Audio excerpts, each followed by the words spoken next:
السلام عليكم ورحمة الله وبركاته. أهلا بكم في فيديو جديد في قناتكم محمد في إندونيسيا. الفيديو ده أول فيديو ليا من البيت عندي. هقول لكم في ناس كتيرة سألتني ليه مش بتقول أنواع الفواكه وفوائدها وأسعارها والحاجات دي كلها. أنا خليني أبعد عن الأسعار عشان أنا الأسعار بتبقى مختلفة من مدينة لمدينة ومن قرية لقرية، فبيبقى مش السعر اللي موجود اللي انا بقوله للفاكهه هيكون هو ده اللي موجود على الناس على المناطق كلها. فاول حاجه معانا وهي فاكهه، عارفينها ولا لا؟ فاكهه شنو؟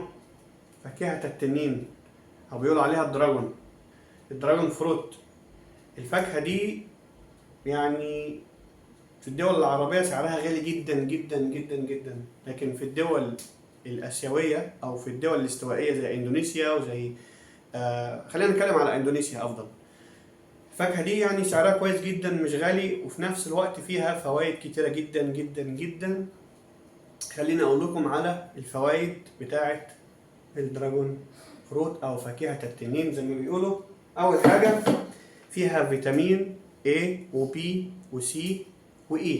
فيها فيتامينات بتعزز المناعة، وفيها طبعا حديد وكالسيوم وفسفور، وفيها حاجات يعني موجودة داخلها بتحارب السرطان، يعني بتقوي مناعة الإنسان، بتحميه من السرطان، ومفيدة جدا للعظم وللسنان وللبشرة كمان. في ناس كتيرة جدا سألتني امبارح الدراجون دي فيها فايدة للوش مثلا. هم في أجازة في بالي، قلت لهم طبعا اشتروها بلا تردد.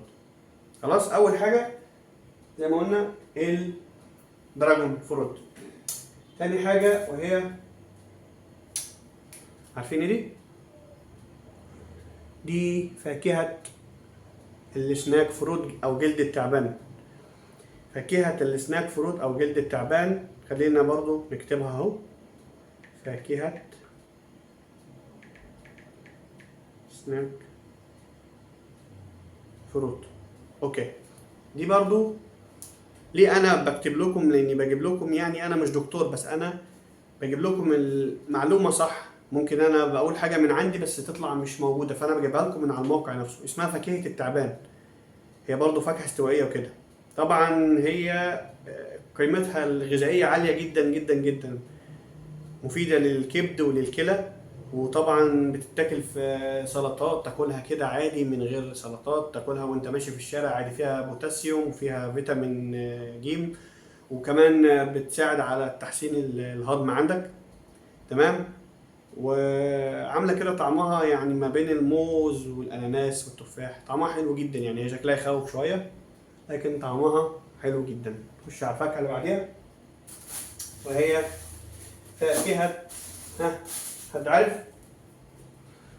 فاكهة الرامبوتان. فاكهة الرامبوتان دي برضو فاكهة مشهورة جدا هنا في اندونيسيا، استوائية برضو، بتبقى موجودة على طول بكثرة في جنوب شرق آسيا. ناس جدا جدا آسيويين بيحبوها جدا جدا.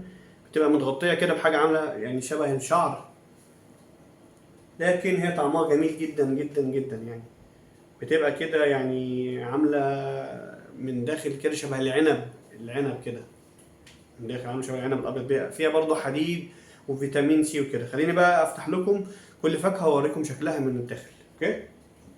ما ننساش كمان، عفوا، ما ننساش كمان البابايا. البابايا الأندونيسي، وهي فاكهة البابايا مفيدة طبعا أول شيء لمرضى السكر. من غير ما أبص طبعا مرضى السكر طبعا دي الفواكه بتاعتها.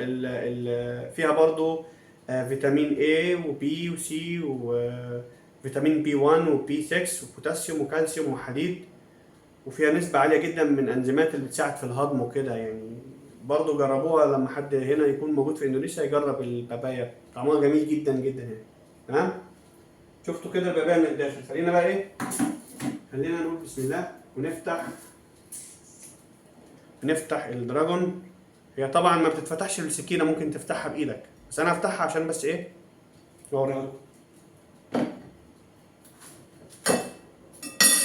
ده بيبقى شكلها النهائي من الداخل، شايفين؟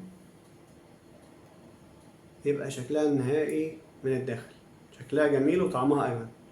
هوريكم اهو. طبعا السناك فروت بتتفتح كده، يعني السناك فروت سهله جدا فتحها. حاول نجيب واحده تاني اهو، شايفين؟ اهو فتح من هنا كده كده بالراحه لحد تحت كده، بعدين بتبتدي ان انت تفتح كده اهو. ده شكلها من الداخل، ممكن يبقى عامل شبه التوم شويه من يعني كشكل، لكن طعمها جميل جدا جدا جدا ومفيد جدا جدا جدا جدا. شوف وقعت، استغفر الله. تمام. طبعا كده باقي الرامبوتان برضه عاوزين نشوفها من الداخل، عشان ناس كتيره قالت ازاي بتفتحها. تتفتح بالايد برضه كده بالراحه خالص كده اهو. ده شكلها من الداخل، شكلها من الداخل ما شاء الله، عامله شبه العنب كده، فهمتوا؟ بس ده كان فيديو كده صغير للناس اللي سالتني امبارح في قول لنا انواع الفواكه كده، بس انا بعتذر مش هقول الاسعار، لاني اسعارهم يعني رخيصه مش غاليه، لكن بتختلف من مدينه لمدينه. ممكن انا اقول لك سعر تكون انت في مدينتك تجيبها مثلا من السوبر ماركت او من هايبر كبير تلاقي سعرها اكتر، لان المدن والاماكن دي بيبقى فيها اسعار الحاجات دي بتبقى شويه غاليه. فده كان فيديو قصير بخصوص الفواكه وفوائدها، اتمنى اكون يعني طولتش عليكم وفدتكم بالفوائد بتاعت الفواكه دي. ولما لما تيجوا اندونيسيا ان شاء الله ما تنسوش تجربوا الفواكه دي اللي هي الدراجون، اللي هي السناك فروت، وفي كمان منجيز برضو، منجيز ان شاء الله في حلقة تانية هوريه لكم، والرمبوتان. كل الحاجات دي مفيدة جدا وفيها فوائد. ما تنسوش لما تيجوا اندونيسيا تشتروا طبعا الفواكه دي، وما تنسوش اللايك والشير الجميل، واشوفكم في فيديو جديد. السلام عليكم ورحمة الله وبركاته.